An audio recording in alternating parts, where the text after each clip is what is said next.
Here is a critical point that is generally overlooked.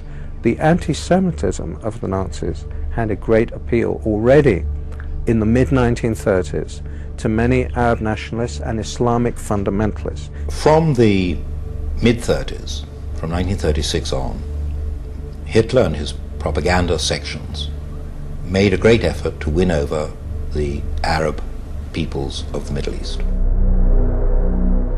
We see that the undisputed leader of the Palestinian Arab national movement of the 1920s, 1930s and 40s, Haj Amin al-Husseini, the Mufti of Jerusalem, was a fervent admirer of Adolf Hitler. The Mufti was one of the founders of the radical Islamic movement, and Hitler saw at once that this man not only could serve his purpose, but wanted to serve his purpose. There is a very important meeting between Hitler and the Mufti of Jerusalem on the 28th of November 1941, of which we have a full protocol. And what Hitler explains is that this is first and foremost a war of extermination against Jewry, and he tells him to lock this secret in his heart. He is revealing it to the Mufti. It's extraordinary he should choose the leader of the Palestinian Arab National Movement for this revelation, which is in an official German document. It seemed strange to us that a Mufti who was not a pure Aryan was being received by Hitler. But they said, no, we have the same goal, which is the extermination of the Jews. The Mufti was sent to the Balkans, where he raised a Bosnian Muslim SS division. He had several SS divisions, the Handschar division, for example, where they had nominally Croatian officers, but the rank and file of the unit were entirely Muslim, Arab Muslims, and they were bringing them in from all over the world. I was utterly astonished that the Grand Mufti of Jerusalem had raised a Panzer division of Bosnian Muslims to fight along the Waffen-SS.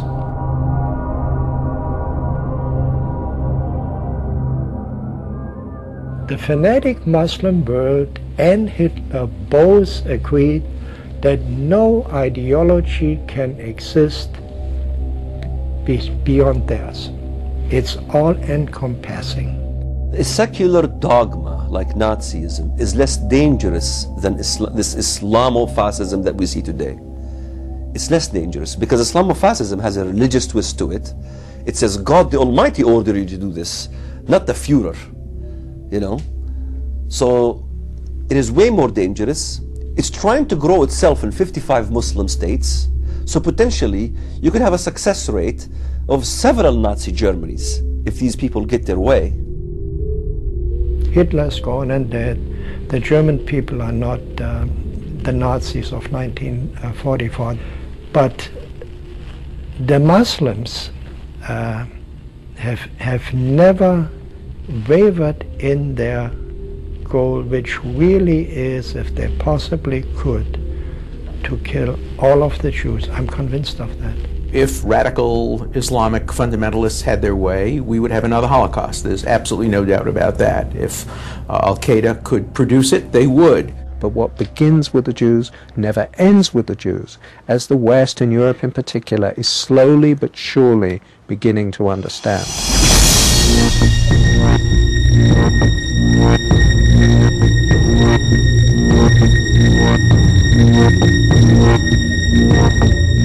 The Jews are the prologue.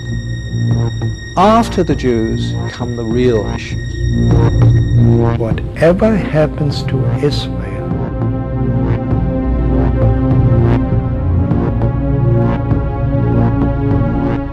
eventually is going to be the fate of the world.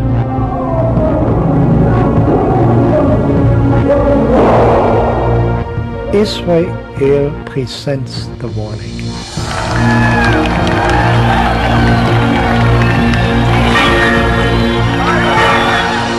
Islam is superior than the Jews, than the Christians, than the Buddhists, than the Hindus.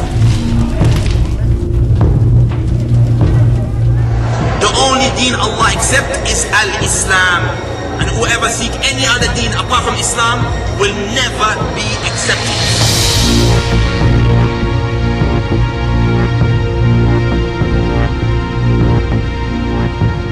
And the Christians are kafirs. And you may say to yourself, no, they're innocent. No kafir is innocent. Two blasts just minutes apart, outside two churches in Baghdad, as those inside worshipped. And you too will meet your destruction, because Allah's religion will prevail on this earth.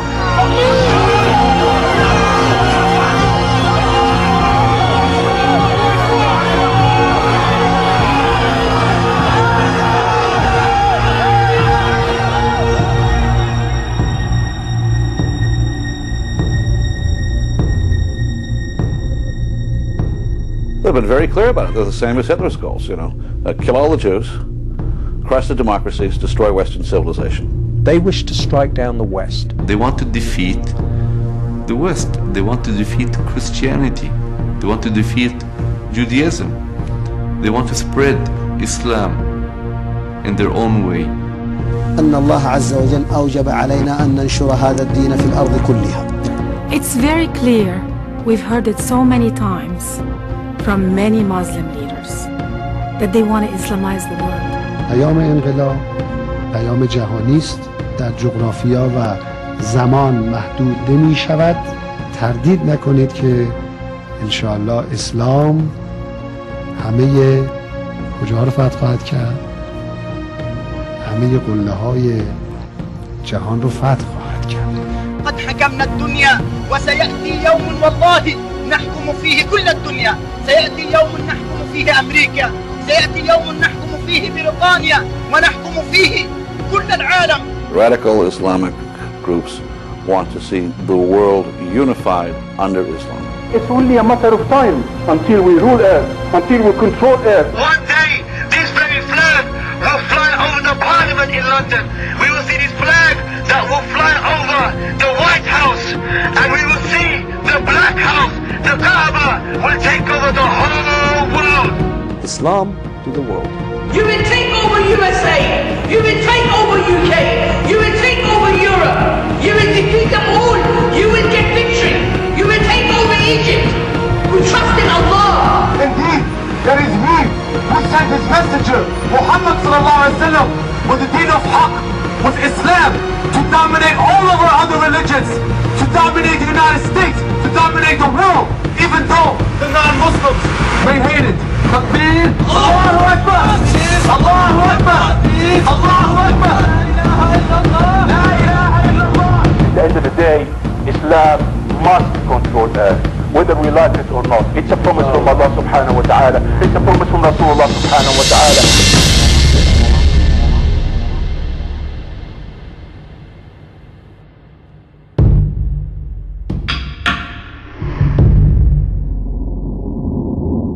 What started as a European war has developed, as the Nazis always intended it should develop, into a war for world domination.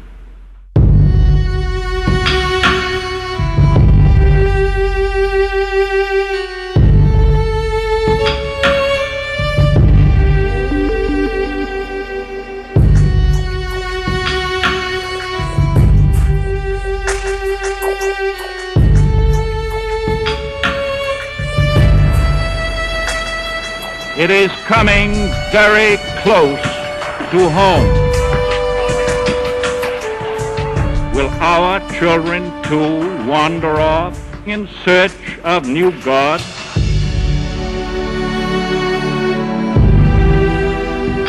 We do not accept, we will not permit this Nazi shape of things to come.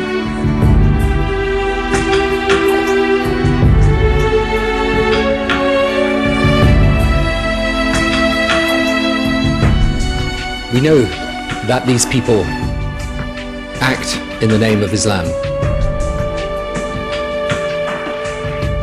But we also know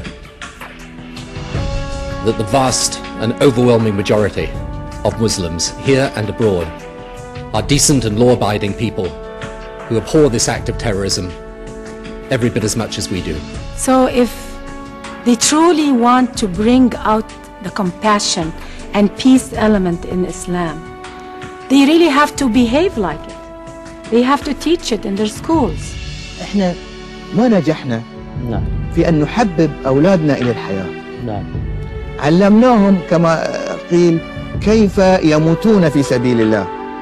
ولكننا لم نعلمهم كيف يحيون في سبيل الله. It is the duty of all moderate Muslims to stand up and speak against the hate, to speak against the jihad. إن هؤلاء أيها الإخوة الكرام هم من أعداء الإسلام. إن هؤلاء الذين يشوهون صورة الإسلام من أعداء الإسلام. If they don't agree with it, then let us hear your voices. We want to hear the voices. And the Western world need to stand up and support the voices of the moderate, the very few who are speaking out. The Western world need to support them, need to do everything we can to empower them. It would be a terrible disservice to those Muslims who are liberal, who are democratic, who are modern, who want to live a civilized life, to throw them in with the barbarians, because they are on the right side, and more than that, they have a great deal to offer in the war against militant Islam. It is through hope and education that we will be able to win this war and accomplish peace. It's important that those engaged in terrorism realize that our determination to defend our values and our way of life is greater than their determination to cause death and destruction to innocent people in a desire to impose extremism on the world. Ultimately, the price we're talking about is the price of freedom. In every generation, I think, we're called upon at some point to stand up for that ideal.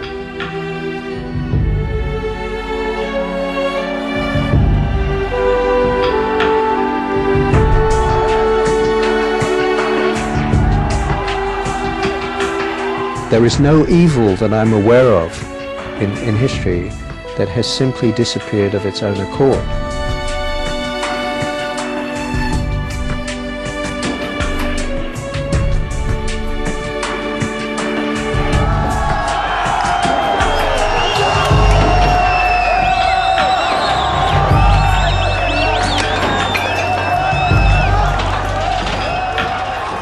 If you recognize the danger and you don't do anything about it, you are risking your demise.